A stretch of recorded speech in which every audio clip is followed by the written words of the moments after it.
আবারও একবার আমার পিছনে 100 জন মানুষ আছে আর তাদের বয়স হলো 1 বছর থেকে শুরু করে 100 বছর পর্যন্ত। আর এরা সবাই মিলে কম্পিট করছে $2.5 লাখ জন্য।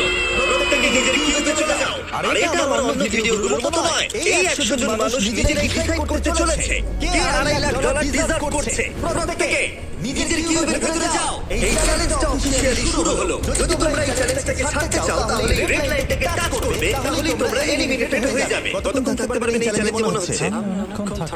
দেখি 1 বছরের কম্পিটিটর কি করছে। তুমি কি টাকাটা জিততে চাও? ঠিক আছে, ট্যাবলেট নিয়ে মজা করো। এই যে লাইনটা দেখছেন এটা শেষ পর্যন্ত টিকে থাকবে। আমি 48 দারুণ লাগছে। এটা শুরু থেকে পরিষ্কার ছিল যে মাঝবয়সীরাই ছিল সবথেকে বেশি ফোকাস আর ডিটারমিন্ড, কিন্তু সেটা অবশ্য সবাই ছিল না। বাইরে পা দিলে তুমি কিন্তু হেরে যাবে। ওকে, তাহলে 2 বছর এলিমিনেট হয়ে গেল। যেমনটা ভেবেছিলাম সবার প্রথমে বাচ্চাটাই বেরিয়ে গেল। তোমার কি ভালো লেগেছে? ও যখন বলতে পারবে